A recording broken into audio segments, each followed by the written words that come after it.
Hello friends, बहुत बहुत हार्दिक स्वागत है आप सभी का फिर से एक बार उन्नति कंपटीशन क्लासेस के इस यूट्यूब चैनल में। और आज के इस वीडियो में मैं आपसे बात करूंगा रसायन विज्ञान के बारे में। इसके हम जो भी टॉपिक कवर करेंगे वो सभी टॉपिक होंगे इस लूसेंट सामान्य ज्ञान बुक के। जी हाँ, जो आप अभी सामने अपनी बुक देख रहे हैं, जी हाँ, ये आपकी एक्चुअली अपनी बुक है। अगर आपको याद होगा तो शायद ये बुक शेल्फ में आपके पास ये बुक रखी होगी, तो कॉमन सी बात है, ये बुक आपकी बुक हो गई। वो बात अलग है कि आपने शायद उसको ढंग से नहीं पढ़ा हो। अगर पढ़ा हो तो कोई बात नहीं, इस वीडियो के माध्यम से आपका एक बार रिवीजन हो जाएगा और आपको ये भी पता चल जाएगा कि आपको कौन कौन से टॉपिक पढ़ने आपके लिए इम्पोर्टेंट थे, जो स्किप हो गई शायद। अगर स्किप नहीं हुए तो बहुत अच्छी बात है। फिलहाल हम कवर करेंगे ये सभी टॉपिक। इसमें हम कवर करेंगे पदार्थ एवं उसकी प्रकृति, परमाणु संरचना, गैसों का आचरण, तत्वों का आवर्ती वर्गीकरण, रासायनिक बंधन, ऑक्सीकरण एवं अपकरण, अम्ल, भस्म और लवण विलयन, कार्बन एवं उसके यौगिक, ये सभी टॉपिक हम कवर करेंगे। और बताना चाहूँगा, जो सब्सक्राइबर, जो स्टूडेंट एस्पिरेंट फर्स्ट टाइम इस चैनल को विजिट कर रहे हैं, तो उनके ऊपर एक छोटी सी कंडीशन अप्लाई मैं करना चाहता हूँ कि वीडियो देखते समय आप कम से कम अपने पास ये बुक रखें और उसके सभी इंपॉर्टेंट पॉइंट को आप हाईलाइट करते चलें, जो पॉइंट मैं अभी आपको बताने जा रहा हूँ। तो चलिए शुरू करते हैं आज का अपना ये वीडियो। रसायन विज्ञान। रसायन विज्ञान विज्ञान की वह ब्रांच होती है, वह शाखा होती है जिसके अंतर्गत पदार्थों का गुण, संगठन, संरचना एवं उनमें होने वाले जो भी परिवर्तन होते हैं उन सबका इसमें क्या करा जाता है, अध्ययन करा जाता है।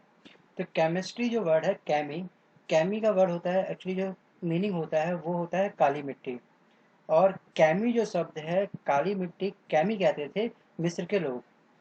मिस्र के लोग काली मिट्टी को केमी कहते थे, वहां से इसकी स्टार्टिंग हुई, इस शब्द की उत्पत्ति हुई। कभी कभी आपके एग्जाम में ये क्वेश्चन पूछ लेता है कि काली मिट्टी को केमी कहाँ पर पुकारा जाता है, कहाँ पर इस नाम से उसको जाना जाता है, तो वो है आपका मिस्र। और प्रारंभ में रसायन विज्ञान के अध्ययन को क्या कहते थे, कैमी टेकिंग, कैमी टैकिंग कहा जाता था। अब देखो, हम बात करते हैं कि रसायन विज्ञान का जनक कौन है, रसायन विज्ञान का फादर कौन है, रसायन विज्ञान का जन्मदाता कौन है। तो आपसे एग्जाम में कभी कभी इस तरह से क्वेश्चन पूछ लेता है, तो इसका नाम है, क्या नाम है इनका, इनका नाम है लवाइसिए। अब हम बात करते हैं पदार्थ एवं उसकी प्रकृति। पदार्थ क्या होता है, मैटर क्या होता है, दुनिया की कोई भी वस्तु जो स्थान घेरती हो, स्पेस लेती हो, जिसका द्रव्यमान होता हो और अपनी संरचना में परिवर्तन का विरोध करती हो, तो उसे हम कहते हैं पदार्थ। जैसे जल, हवा, बालू आदि। देखिए, प्रारंभ में भारतीयों और यूनानियों का अनुमान था कि प्रकृति की सारी जो वस्तुएं होती हैं पांच तत्वों के संयोग से बनती हैं। मतलब कि प्रकृति की जो भी वस्तु होगी वो पांच तत्वों से मिलकर बनेगी। ऐसा अनुमान जो लगाया था वो किसने लगाया था, क्वेश्चन यहाँ पर ये बनता है। भारतीयों और यूनानियों ने मिलकर के ऐसा अनुमान लगाया था। और ये पांच तत्व कौन कौन से थे, क्षितिज, जल, पावक, पावक का मतलब अग्नि, गगन एवं समीर। तो इन सब से मिलकर बनता था क्या, वस्तुएं, सारी वस्तुएं जो बनती हैं प्रकृति की वो सभी इन्हीं चीज़ों से मिलकर बनती हैं। तो आप याद रखना क्वेश्चंस को, कौन कौन सी चीज़ें हैं, कौन कौन से पांच तत्व हैं, उनके नाम, और किसने कहा था, ये कहा था भारतीयों और यूनानियों ने। अब हम बात करते हैं परमाणु। परमाणु शब्द की फर्स्ट टाइम जो उत्पत्ति हुई थी, परमाणु, ये जो शब्द की उत्पत्ति किसके मुख से निकला था, ये शब्द निकला था सबसे पहले एक भारत के एक महान ऋषि थे जिनका नाम था कणाद। इनके अनुसार सभी पदार्थ अत्यंत सूक्ष्म छोटे छोटे कणों से मिलकर बनते हैं, जिन्हें बोलते हैं परमाणु। ठीक है, तो इनके ऋषि का नाम आप याद रखना, क्योंकि कई बार ग्रेड डी के एग्जाम में ये क्वेश्चन पूछ लेता है आपसे। तो इसको आपने याद पक्का करना है, इसको स्किप नहीं करना है, बुक में इसी तरह से आपको हाईलाइट करना है। जो मैं ग्रीन कलर से जो मैं बॉर्डर बना रहा हूँ, और आपको ये पॉइंट भी आपको हाईलाइट करने हैं, क्योंकि रिकॉर्डिंग से पहले मैं कुछ ये पूरी पीडीएफ पढ़ लेता हूँ, लेकिन कुछ चीज़ें मुझे बातों बातों में और अच्छी लग जाती है, तो मैं उसको भी अलग से हाईलाइट कर देता हूँ आप लोगों के लिए। अब हम बात करते हैं ठोस के बारे में, सॉलिड के बारे में कि ठोस क्या होता है। देखिए, पदार्थ की वह भौतिक अवस्था जिसका आकार एवं आयतन दोनों निश्चित हो उसे कहते हैं ठोस। और जैसे लोहे की छड़, लकड़ी की कुर्सी, बर्फ का टुकड़ा, ये सब क्या होते हैं, ये सब होते हैं ठोस। लिक्विड होता है द्रव। ठीक है, पदार्थ की वह भौतिक अवस्था जिसका आकार अनिश्चित होता है। लिक्विड का कभी कोई आकार होता है, जिसमें डालो उसमें ढल जाता है, लेकिन आयतन निश्चित होता है, वो कहलाता है द्रव। जैसे अल्कोहल, पानी, तारपीन का तेल और मिट्टी का तेल। अब हम बात करते हैं गैस। गैस का जिसका आकार और आयतन दोनों ही क्या होते हैं, अनिश्चित होते हैं, उसको हम बोलते हैं क्या, गैस। जैसे हवा, ऑक्सीजन, ये सब क्या है, गैसें हैं। अब देखिए जल जो है, जल तीनों अवस्था में पाया जाता है। जैसे जल ठोस, अगर हम उसकी बर्फ जमाएं तो वो बन जाएगा ठोस। जल द्रव अपने आप में होता है, अगर जल को थोड़ा सा गर्म कर जाए तो वो बन जाएगी गैस, वाष्प बन के वो उड़ जाएगा। तो ये तीनों अवस्था में मिलता है। तो पदार्थ की तीन भौतिक अवस्थाएं कौन कौन सी होती है, एग्जाम में आपसे ये क्वेश्चन पूछ लेता है, तो आपको ये तीनों अवस्थाएं इसकी याद रखनी है, ठोस, द्रव और गैस। अब देखिए कुछ पदार्थ गर्म करने पर सीधे ठोस रूप से गैस बन जाते हैं, इसे ऊर्ध्वपातन कहते हैं। जैसे आयोडीन, कपूर आदि। अब क्या होता है मिश्रण, मिक्सर किसे बोलते हैं, वह पदार्थ जो दो या दो से अधिक तत्वों या यौगिकों के किसी भी अनुपात में मिलाने से प्राप्त होता है, वो कहलाता है मिश्रण। इसे तरल यांत्रिक विधि द्वारा पुनः प्रारंभिक अवयवों में प्राप्त किया जा सकता है। जैसे हवा, जैसे एयर। अब हम बात करते हैं रवारण क्या होता है। इस विधि के द्वारा अकार्बनिक जो ठोस होते हैं उनके मिश्रण को अलग किया जाता है। अकार्बनिक ठोस को किस विधि के द्वारा अलग किया जाता है, उस विधि का नाम बताइए। तो आपके सामने चार ऑप्शन देगा, तो आपको याद रखना है रवारण। ये एक एक्चुअली विधि है जिसमें क्या होता है कि अकार्बनिक ठोस को अलग कर देते हैं। अब देखिए आसवन विधि क्या होती है, जब दो द्रवों के क्वथनांकों में अंतर अधिक होता है तो उसके मिश्रण को आसवन विधि द्वारा अलग करते हैं। ठीक है, जब द्रवों के क्वथनांक में अंतर अधिक होगा, इन दोनों को अलग करना पड़ेगा, तो उस समय इस्तेमाल होगी कौन सी विधि, तो उस समय इस्तेमाल होगी आसवन विधि। प्रथम भाग होता है वाष्पीकरण, दूसरा भाग होता है संघनन। अब हम बात करते हैं भाप आसवन क्या होता है, स्टीम। तो ये होता है कि इस विधि से कार्बनिक मिश्रण को शुद्ध किया जाता है जो जल में अघुलनशील होता है परंतु भाप के साथ वाष्पशील हो जाता है। इस विधि द्वारा विशेष रूप से उन पदार्थों का शुद्धिकरण किया जाता है जो अपने क्वथनांक पर अपघटित हो जाता है, जैसे एसीटोन, मैथिल अल्कोहल आदि। अब हम बात करते हैं मेल्टिंग पॉइंट की। गर्म करने पर जब ठोस पदार्थ द्रव अवस्था में परिवर्तित होता है तो उनमें से अधिकांश में यह परिवर्तन एक विशेष दाब पर तथा एक नियत ताप पर हो जाता है। यह नियत ताप वस्तु का मेल्टिंग पॉइंट कहलाता है। जिस ताप पर कोई चीज मेल्ट हो जाए, पिघल जाए, उसको बोलेंगे मेल्टिंग पॉइंट। जिस ताप पर, जिस प्रॉपर मतलब दाब पर कोई भी चीज फ्रीज हो जाए, जम जाए, तो उसको बोलते हैं फ्रीजिंग पॉइंट।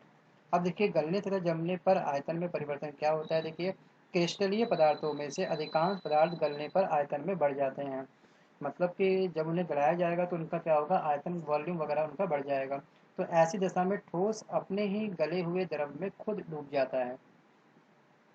मुद्रण धातु कौन सी होती है, ऐसे पदार्थ के बने होते हैं जो जमने पर क्या होते हैं, आयतन में बढ़ जाते हैं। जो जमने पर आयतन में बढ़ जाते हैं उन धातु को हम क्या कहते हैं, उन धातु को बोलते हैं मुद्रण धातु। आगे हम बात करते हैं वाष्पीकरण, इसको बोलते हैं वेपोराइजेशन। द्रव से वाष्प में परिणत होने की क्रिया वाष्पीकरण कहलाती है। यह दो प्रकार के होते हैं, वाष्पन तथा क्वथनांक। वाष्पन तथा क्वथनांक। तो देखिए आपको इसी तरीके से स्टडी करनी है। स्पीड थोड़ी सी ज़्यादा मैं इसलिए कर रहा हूँ क्योंकि एक्चुअली बुक बहुत मोटी है। अगर आप दूसरे बुक को देखते हैं, हाथ में लेते हैं, तो उसके काफ़ी सारे पेज हैं। एक एक पॉइंट को ढंग से समझाना, उसको एग्जाम्पल के साथ में एक्सप्लेन करने में, इस बुक को ख़त्म करने में कम से कम 1 साल लग जाएगा, तब जब मैं एक वीडियो पर डे का अपलोड करूँ। तो इसलिए कुछ चीज़ें मैं स्किप भी करा रहा हूँ, केवल वही चीज़ पढ़ा रहा हूँ जो आपके हर एग्जाम के लिए बहुत इंपॉर्टेंट है। तो आपको भी इन पॉइंट को तो कम से कम पढ़ना ही पढ़ना है। पूरी बुक की एक एक लाइन अगर आप पढ़ लेते हैं तो बहुत अच्छी बात है, लेकिन अभी आपको केवल अपना एक सिलेक्शन लेना है, जॉब लेनी है। जॉब लेने के बाद में अपने पास इस बुक को रखिएगा, जो लाइन स्किप कर दी है नॉलेज के लिए आप एक एक लाइन को अच्छे से पढ़ सकते हैं। अभी टारगेट ये है कि जॉब किसी भी हालत में गेन करनी है, प्राप्त करनी है, करो या मरो वाली कंडीशंस आपके पास अभी होनी चाहिए। और कई बच्चों के पास ऐसी कंडीशंस होगी भी, क्योंकि घर से फायरिंग होती है। फायरिंग इन द सेंस कि पापा जब पूछते हैं बेटा क्या चल रहा है, पढ़ाई कैसे चल रही है, कोई एग्ज़ाम है, क्या हुआ उस एग्ज़ाम का। तो इस तरह के क्वेश्चन जब पूछे जाते हैं तो ये किसी फायरिंग से कम नहीं होते। तो एक्चुअली कभी कभी अपनों की फायरिंग बहुत काम आती है, आंखें खोल देती है। और फायरिंग की मात्रा ज़रूरत से ज़्यादा जब बढ़ जाती है तो समझ जाओ कि आपको समय बहुत अधिक हो गया तैयारी करते हुए, कहीं ना कहीं आप गलत ट्रैक पे जा रहे थे, जिसकी वजह से आपका सिलेक्शन नहीं हुआ। बात थोड़ी सी कड़वी है, लेकिन कहीं ना कहीं अगर ये मेरी बात को अगर आप टटोलोगे, अपने आप को चेक करोगे, तो आपको चल जाएगा पता कि मेरा असली कहने का मतलब क्या है। तो इसलिए ठीक है, जो हुआ पश्चाताप आपको नहीं करना है। इतिहास से आपको सीखना है कि कहाँ पे गलती करी है, अगली बार से ये गलती नहीं करनी है। हारना नहीं है लेकिन, ठीक है। अब देखिए बॉइलिंग पॉइंट क्या होता है, चलते हैं हम आगे फिलहाल। दाब के किसी दिए हुए नियत मान के लिए वह नियत ताप जिस पर कोई द्रव उबलकर द्रव अवस्था से वाष्प की अवस्था में परिणत हो जाए, तो वह नियत ताप द्रव का क्वथनांक कहलाता है। अब हम बात करते हैं परमाणु संरचना के बारे में। परमाणु संरचना क्या होती है, इसमें बात करते हैं एटम के बारे में। एटम के एक्चुअली एटम और जो अणु है, जो आपका परमाणु और अणु दोनों ही कहीं ना कहीं सिमिलर हैं, लेकिन इसमें कुछ चीज़ें अलग हैं। जैसे बताना चाहूँगा मैं कि तत्व का वह छोटे से छोटा कण जो होता है, जो किसी भी रासायनिक अभिक्रिया में भाग ले सकता है, परंतु यह स्वतंत्र अवस्था में नहीं रह सकता। लेकिन अणु में क्या होता है कि छोटे से छोटा जो भी कण होगा, जो स्वतंत्र अवस्था में रह सकता है। परमाणु स्वतंत्र अवस्था में नहीं रहेगा, लेकिन अणु जो है स्वतंत्र अवस्था में रह सकता है। अब हम बात करते हैं परमाणु भार, एटॉमिक वेट। किसी तत्व का परमाणु भार वह संख्या है जो यह प्रदर्शित करता है कि तत्व का एक परमाणु कार्बन 12 के परमाणु कार्बन के 1/12 भाग द्रव्यमान अथवा हाइड्रोजन के 1.008 भाग द्रव्यमान से कितना गुना भारी है। परमाणु क्रमांक, एटॉमिक नंबर।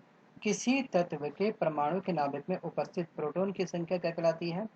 देखिए परमाणु के नाभिक में प्रोटॉन की संख्या क्या कहलाती है, ये कहलाती है आपका परमाणु क्रमांक। प्रोटॉन की संख्या, परमाणु क्रमांक। प्रोटॉन और न्यूट्रॉन की संख्या क्या कहलाती है। अगर प्रोटॉन और न्यूट्रॉन की संख्या अगर इनका योग करा जाए, तो उस पर परमाणु की द्रव्यमान संख्या कहलाती है। द्रव्यमान संख्या किससे मिलकर बनती है, ये आप फॉर्मूला देख रहे हैं सामने, देखिए कितना अच्छा फॉर्मूला दिखा रखा है वो बुक में, तरीके से समझा रखा है, देखिए। तो इसलिए आपको याद रखना है, द्रव्यमान संख्या होती है प्रोटॉन की संख्या प्लस न्यूट्रॉन की संख्या का योग। क्वांटम संख्या, स्पेक्ट्रम रेखाओं की सूक्ष्म प्रकृति समझाने तथा इलेक्ट्रॉन की ठीक ठीक स्थिति का वर्णन करने हेतु 4 क्वांटम संख्याओं का प्रयोग किया जाता है। तो कितनी संख्या होती है, टोटल होती है 4 क्वांटम संख्या। क्वांटम संख्याओं की कुल संख्या कितनी होती है, 1 2 3 4। ऑप्शन आपको एग्जाम में ये देगा, तो आपको याद रखना है 4। बढ़े आगे, टेंशन मत लो बच्चों, क्योंकि मुझे कुछ बच्चों के कमेंट आते हैं इसलिए स्किप बहुत करवा रहे हैं। इस तरह के मुझे पता है कि कमेंट आएंगे, लेकिन क्वांटिटी पे फोकस मत करो, क्वालिटी पे फोकस करो। कितना खाया ये इम्पोर्टेंट नहीं है, इम्पोर्टेंट ये है कि कितना पचाया, राइट। ये बात मैं काफ़ी अपने वीडियो में कह चुका हूँ, शायद आप सुन सुन के पक चुके होंगे। अब आज के बाद ये वर्ड मैं यूज़ नहीं करूँगा, चिंता मत करिए। अब देखिए बॉयल का नियम क्या होता है कि स्थिर ताप पर गैस की नियत मात्रा का आयतन उसके दाब का व्युत्क्रमानुपाती होता है।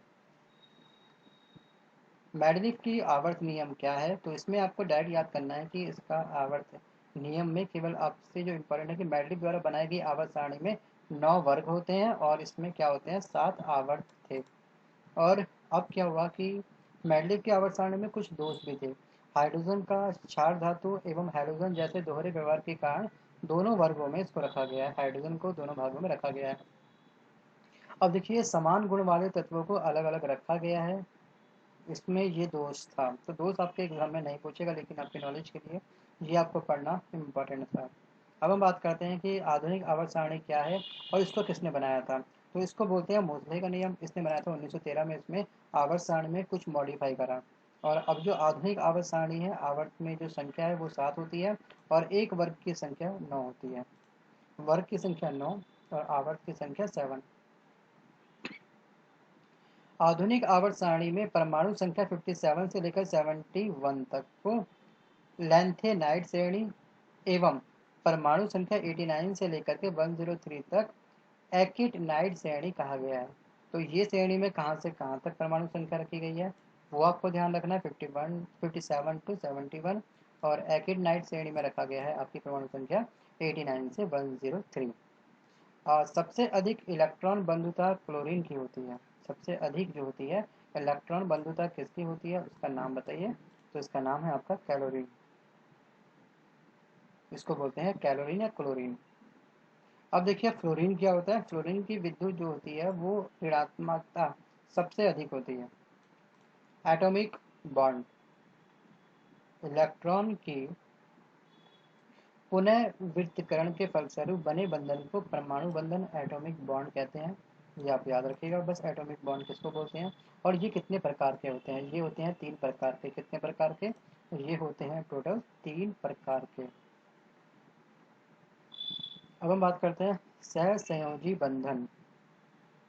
जब दो सदृश या असदृश परमाणु अपनी बाह्यतम कक्षा के इलेक्ट्रॉनों को का आपस में साझा करके संयोग करते हैं, तब उनके बीच स्थित बंध को सहसंयोजन बंधन कहते हैं। क्या कहते हैं, सहसंयोजन बंधन कहते हैं।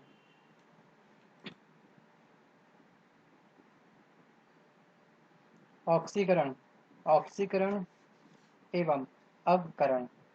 ऑक्सीकरण क्या होता है कि विद्युत ऋणात्मक परमाणु या मूलक का अनुपात बढ़ना या धन आवेश का बढ़ना या इलेक्ट्रॉन का त्याग करना, ये कहलाता है आपका, क्या कहलाता है ये कहलाता है ऑक्सीकरण। अवकरण क्या होता है, विद्युत धनात्मक परमाणु, वो क्या था, ये आपका ऑक्सीकरण क्या था, ये था आपका ऋणात्मक, ये है आपका धनात्मक परमाणु या मूलक के अनुपात का बढ़ जाना, धन आवेश का घट जाना या इलेक्ट्रॉन को ग्रहण करना, ये करता है आपका अवकरण। ये कहलाता है कि आपका अपकरण। अब हम बात करते हैं ऑक्सीकरण संख्या क्या होती है। किसी तत्व की ऑक्सीकरण संख्या वह संख्या है जो किसी अणु या आयन में उस परमाणु पर आवेश की संख्या को बताती है। यदि उस अणु या आयन से शेष सभी परमाणुओं को संभावित आयनों के रूप में अलग कर दिया जाता है। जैसे Mn की ऑक्सीकरण संख्या क्या होती है, KMnO4। ये आपको याद नहीं करना है, बस केवल एक बार रीड करना है। अम्ल, भस्म एवं लवण, इसमें हम पढ़ेंगे केवल अम्ल के बारे में कि अम्ल वे यौगिक पदार्थ होते हैं जिनमें हाइड्रोजन प्रतिस्थापक के रूप में रहता है। अम्ल कैसे होते हैं, स्वाद में ये होते हैं खट्टे और अम्ल का जलीय विलयन नीले लिटमस को लाल कर देता है। जी हाँ, ये क्वेश्चन आपके एग्जाम में कई बार पूछा जाता है। कई बार ये सभी क्वेश्चन जो है इंपॉर्टेंट है, कई बार पूछे गए हैं, जो येलो से हाईलाइट करे गए हैं, लेकिन कुछ कुछ क्वेश्चन ऐसे होते हैं जो हमेशा सदा बाहर होते हैं, कभी भी कहीं भी टपक सकते हैं आपके एग्जाम में। तो इसलिए इनको याद रखना कि अम्ल का जलीय विलयन विलयन जो होता है नीले लिटमस को किस रंग में परिवर्तित कर देता है, तो ये करता है लाल रंग में, याद रखना। अब हम बात करते हैं अम्लों का प्रयोग कहाँ कहाँ पे होता है। खाने के काम में आता है, जैसे लैक्टिक अम्ल खट्टा दूध दही वगैरह जो बनता है, सिरका एवं अचार, सोडा वाटर में, अंगूर में, सेब में, नींबू एवं नारंगी में, ये सब में यूज होता है आपका अम्ल। खाना पचाने में HCl अम्ल का उपयोग होता है और नाइट्रिक अम्ल का प्रयोग सोना एवं चांदी के शुद्धिकरण में करा जाता है। नाइट्रिक अम्ल का यूज किसमें होता है, सोना एवं चांदी के शुद्धिकरण में करा जाता है। कपड़े से जंग के धब्बे हटाने के लिए कौन से अम्ल का प्रयोग करा जाता है। जी हाँ, बहुत इंपॉर्टेंट क्वेश्चन है ये भी। ये है आपका ऑक्जेलिक अम्ल। अब हम बात करते हैं कैल्शियम हाइड्रोक्साइड का प्रयोग कहाँ कहाँ पे होता है, इनका उपयोग कहाँ कहाँ पे होता है। घरों में चूना पोतने के लिए कैल्शियम हाइड्रोक्साइड का यूज होता है। गारा एवं प्लास्टर बनाने में, ब्लीचिंग पाउडर बनाने में, जल को मृत बनाने में, और चमड़ा के ऊपर का बाल साफ करने के लिए, और अम्ल के ज्वलन पर मरहम पट्टी करने में कैल्शियम हाइड्रोक्साइड का प्रयोग करा जाता है। कुछ प्रमुख भस्म होते हैं, इन सब का इसमें प्रयोग करा जाता है। अब हम बात करते हैं कास्टिंग सोडा, जिसको हम बोलते हैं सोडियम हाइड्रोक्साइड। साबुन बनाने में किसका प्रयोग करा जाता है, तो वो है आपका सोडियम हाइड्रोक्साइड। दवा बनाने में, पेट्रोल साफ करने में, कपड़ा एवं कागज बनाने में, कारखाना को साफ करने में प्रयोग करा जाता है सोडियम हाइड्रोक्साइड का। Milk of magnesia, magnesium oxide, पेट की अम्लीयता को दूर करने के लिए किया जाता है। अब हम बोलते हैं साल्ट। साल्ट क्या होता है, नमक क्या होता है। अम्ल एवं भस्म की प्रतिक्रिया के फलस्वरूप लवण एवं जल का निर्माण होता है। अब देखिए यहाँ पर कुछ प्रमुख लवणों के उपयोग क्या है। देखिए सोडियम क्लोराइड क्या होता है कि सोडियम क्लोराइड जो होता है वो होता है खाने के रूप में एवं अचार के परिरक्षण में इसका उपयोग होता है। खाने का सोडा या सोडियम बाइकार्बोनेट, पेट की अम्लीयता को दूर करने एवं अग्निशामक यंत्रों में इसका उपयोग होता है। तो अग्निशामक यंत्रों में किसका प्रयोग होता है, तो क्वेश्चन आप एग्जाम में ये भी पूछ सकता है आपसे, तो आपको याद रखना है सोडियम बाइकार्बोनेट। और कपड़ा धोने में किसका प्रयोग होता है, तो इसका प्रयोग होता है सोडियम कार्बोनेट का। ये बाइकार्बोनेट और कार्बोनेट में आपको कंफ्यूज नहीं होना है, कार्बोनेट जो है वो है आपका कपड़ा धोने में इसका उपयोग होता है, लेकिन बाइकार्बोनेट का प्रयोग होता है आपका इसका अग्निशामक यंत्रों में इसका प्रयोग होगा। सोडियम हाइड्रोक्साइड इसका उपयोग अपमार्जक का चूर्ण बनाने में किया जाता है। पीएच स्केल, पीएच स्केल क्या होता है थोड़ा देख लेते हैं। देखिए, किसी विलयन की अम्लीयता या क्षारीयता को व्यक्त करने के लिए पीएच मापदंड का प्रयोग किया जाता है। समुद्री जल का पीएच मान कितना होता है? तो ये होता है 8.4। आपको रक्त का याद करना है, आपको लार का याद करना है, आपको दूध और मूत्र दोनों का याद करना है, और आपको याद करना है एक्चुअली नींबू का।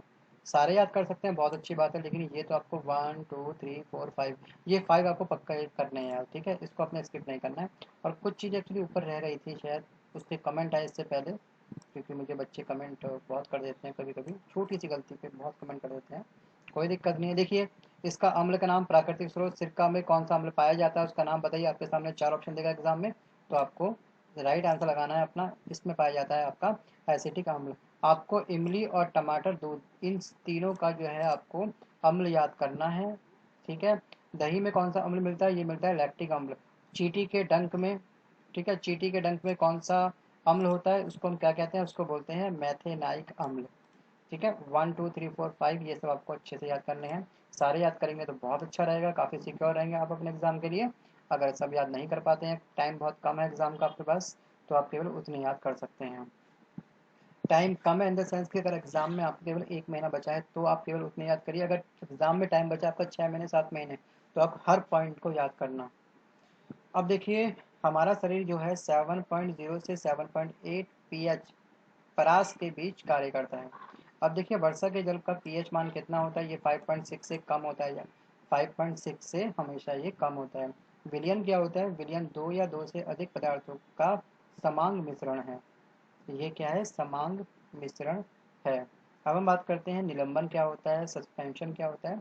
इसमें परिक्षेपित कणों का आकार 10⁻³ सेंटीमीटर से 10⁻⁴ सेंटीमीटर या इससे अधिक होता है। कोलाइड, इसमें परिक्षेपित कणों का आकार 10⁻⁵ और 10⁻7 सेंटीमीटर के बीच में होता है। और इस कणों को हम क्या कहते हैं? नग्न आंखों की सहायता से नहीं देख सकते, बल्कि इसको देखा जाता है सूक्ष्मदर्शी से। अब हम बात करते हैं पायस के बारे में। जब किसी कोलाइड में एक द्रव के सारे कण दूसरे द्रव के सारे कणों में परिक्षेपित तो हो जाते हैं, लेकिन क्या होता है? घुलते नहीं हैं। तो इसे हम बोलते हैं, ऐसे कोलाइड को हम बोलते हैं पायस। पायस बनाने की प्रक्रिया को क्या बोलते हैं? इसकी प्रक्रिया को बोलते हैं पायसीकरण। आप याद रखें, इसकी प्रक्रिया को क्या बोलते हैं? इसकी प्रक्रिया को बोलते हैं पायसीकरण। दूध एक प्राकृतिक पायस है, जबकि पेंट क्या है? एक कृत्रिम पायस है। दूध किस प्रकार का पायस है? आपका एग्जाम में ये पूछ सकता है, तो ये है आपका प्राकृतिक, जबकि पेंट जो है एक कृत्रिम, मतलब इसको बनाया जाता है पायस। अब हम बात करते हैं झाग, फॉर्म। द्रव में गैस का परिक्षेपण झाग कहलाता है। ये साबुन से उत्पन्न होता है। झाग किससे उत्पन्न होता है? साबुन से। अब हम बात करते हैं ब्राउनी गति क्या होती है। देखिए, कोलाइडी विलियन के कण लगातार इधर उधर भागते रहते हैं, इसे बोलते हैं ब्राउनी गति। यह गति कोलाइड कणों की प्रकृति पर निर्भर नहीं करती। कण जितने ही सूक्ष्म होते हैं तथा मध्यम की सांद्रता जितनी ही कम होती है, ताप जितना ही अधिक होता है, गति उतनी ही तेज हो जाती है। तो यह है आपका ब्राउनी गति का नियम। आगे हम बात करते हैं, देखिए वास्तविक विलयन क्या होता है। इसका जो होता है कणों का आकार 10⁻⁻1 से कम होता है। तो पहला पॉइंट वास्तविक विलयन का ये होता है। और इस पदार्थ का कण हर अवस्था में अदृश्य होता है और प्रकाश का प्रकीर्णन इसमें नहीं करते हैं। तो पदार्थ का कण जो होता है प्रकाश का प्रकीर्णन नहीं करते। तो 3 ही इंपॉर्टेंट पॉइंट है वास्तविक विलयन में, तो आपको ये चीज़ रखनी है याद। और कोलाइडी विलयन की बात करी जाए तो आपको केवल इसका ये इसका बिल्कुल अपोजिट है, ठीक है। ये जो है कोलाइडी विलयन इसका अपोजिट है। चलो देख लेते हैं फिर भी एक बार। इसमें जो होता है कोलाइडी विलयन में पदार्थ के कणों का आकार व्यास प्राय इतने सेंटीमीटर से इतने 10⁻⁻⁻ वन के बीच में होते हैं। उसके बाद में प्रकाश का प्रकीर्णन ये करते हैं, बिल्कुल करते हैं। और उसके बाद में पॉइंट नंबर 2 है आपका कोलाइडी कणों से उत्पन्न प्रकाश प्रकीर्णन को अल्ट्रा माइक्रोस्कोप द्वारा देख सकते हैं। इसको तो हम देख नहीं सकते, वास्तविक विलयन को हम देख ही नहीं सकते, लेकिन इसको हम माइक्रोस्कोप के द्वारा आसानी से देख सकते हैं।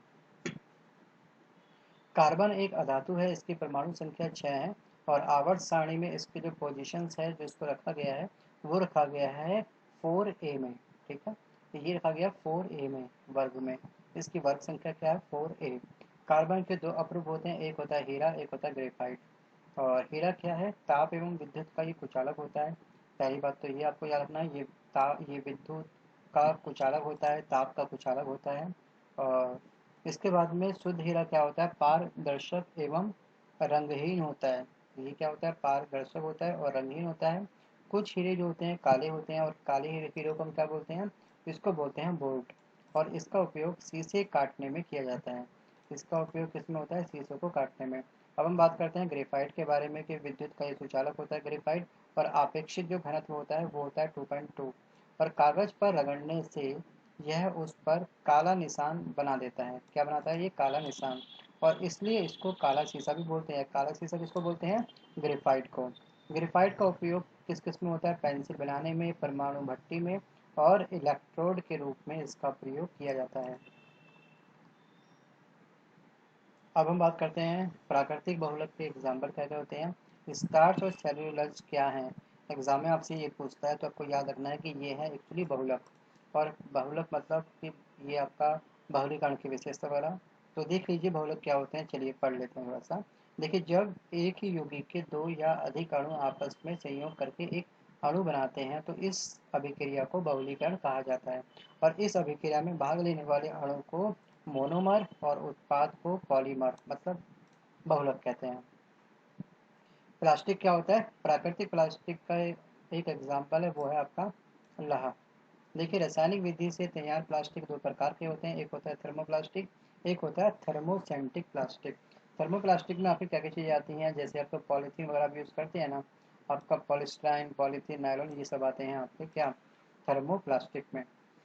और फिर हम बात करते हैं आपसे, देखिए डायरेक्ट बात करता हूँ मैं आपसे रबड़ के बारे में कि रबड़ कितने प्रकार के होते हैं। दो प्रकार के, एक होते हैं प्राकृतिक जो हमको नेचुरल मिलते हैं, एक होते हैं आपका संश्लिष्ट जो फिलहाल मॉडिफाई करके बनाए जाते हैं। प्राकृतिक रबड़ यह आइसोप्रीन का बहुलक होता है, यह थर्माप्लास्टिक है।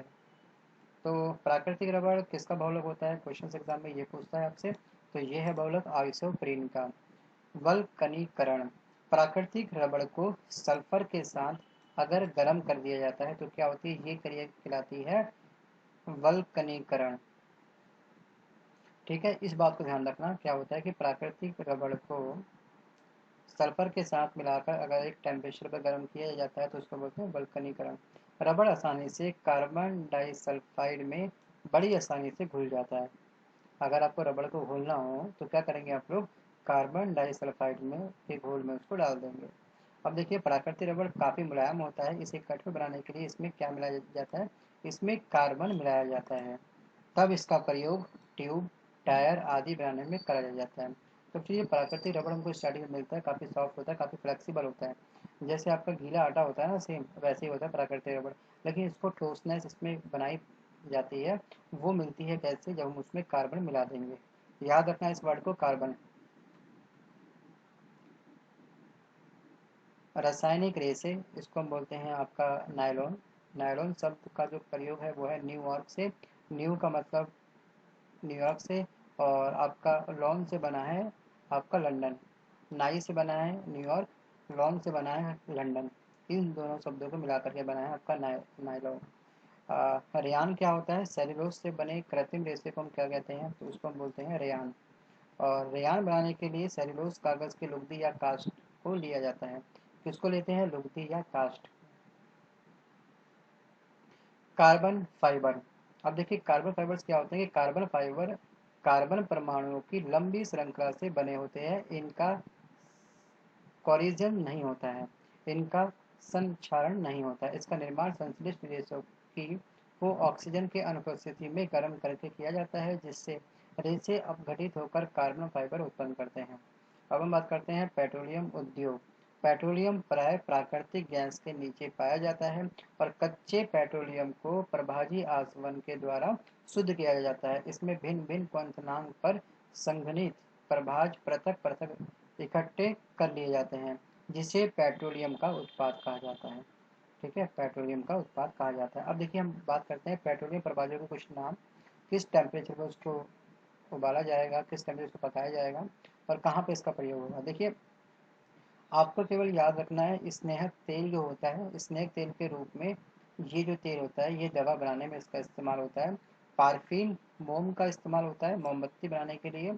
और कोल तेल आपको पता होगा सड़क बनाने के लिए, तो मैंने उसको हाईलाइट नहीं करा है। बस कुछ इंपॉर्टेंट पॉइंट थे, 2 ही थे जो आपको पता होने चाहिए। कार्बन अणुओं की संख्या आप चाहें तो इन दोनों की याद कर सकते हैं, कभी कभी एक्चुअली स्टेट पीसीएस के एग्जाम में ये पूछ लेता है। ये 2 चीज आप ध्यान रखना, ठीक है। कार्बन अणुओं की संख्या क्या है स्नेहक तेल की, एग्जाम में ये पूछेगा, या पूछेगा पाराफिन मोम। स्टेट पीसीएस जीएस पेपर 1 में ये पूछेगा। अब हम बात करते हैं ईंधन के बारे में कि ईंधन क्या होता है। इस वीडियो में बस केवल केवल इतना ही आपसे कहना चाहूँगा। अगर ये वीडियो आपको पसंद आया हो तो प्लीज़ इसको लाइक करिएगा और आपके जो भी फ्रेंड कंपटीशन की तैयारी कर रहे हैं उन तक इस वीडियो को शेयर करना मत भूलिएगा। इस वीडियो को शेयर करिए मैक्सिमम, जो भी आपके फ्रेंड कंपटीशन की तैयारी कर रहे हैं। अगर आपका व्हाट्सअप है तो व्हाट्सअप ग्रुप में इसके लिंक को सेंड करिए फटाफट। और अगर आप ट्विटर फेसबुक वगैरह यूज़ करते हैं तो उसको मैक्सिमम आप शेयर करिए, क्योंकि आप भी देखिए पढ़िए और औरों को भी पढ़ने का पूरा मौका दीजिए। मन के अंदर पढ़ते हुए किसी भी प्रकार की द्वेष भावना नहीं आनी चाहिए कि मैं पढ़ता हूँ अपने दोस्त को नहीं पढ़ने दूंगा, नहीं भेजूंगा उसका ये वीडियो। ऐसी भावना आप अपने अंदर मत लाइए। सबका साथ सबका विकास, अपने साथ साथ औरों की भलाई के बारे में भी सोचिए और इस वीडियो को प्लीज़ लाइक करिएगा, क्योंकि अगर आप लाइक नहीं करते हैं तो ये वीडियो सर्च इंजन पर कभी भी और किसी बच्चे को सर्च नहीं हो पाता है। तो इसलिए बहुत फ़र्क पड़ता है आपके लाइक से, बहुत फ़र्क पड़ता है आपके व्यू से। तो इसलिए इस वीडियो को लाइक भी करिए और शेयर भी करिए मैक्सिमम। इस वीडियो को एक बार और प्ले करना। रीज़न ये है कि अगर आपने बुक में हाईलाइट कर रखा है तो सेकंड टाइम जो आप प्ले करेंगे तो उन सभी जो आप हाईलाइट करेंगे उसको खुद एक बार बोल के देखेंगे उन सभी पॉइंटों को, ठीक है। और फिर तीसरी बार इस वीडियो को वॉच नहीं करना है आपने, बिल्कुल भी ज़िंदगी में दोबारा वॉच नहीं करना है, ठीक है। इन सभी वीडियो को आपने टाटा बाय बोल देना है। हाईलाइट करो, दोबारा वीडियो को वॉच करो, तीसरी बार आपने वीडियो को वॉच नहीं करना। तो ठीक है, इसी के साथ मैं लेता हूँ आपसे अलविदा, मिलता हूँ जल्द एक नई वीडियो के साथ में। Bye bye, take care and all the best.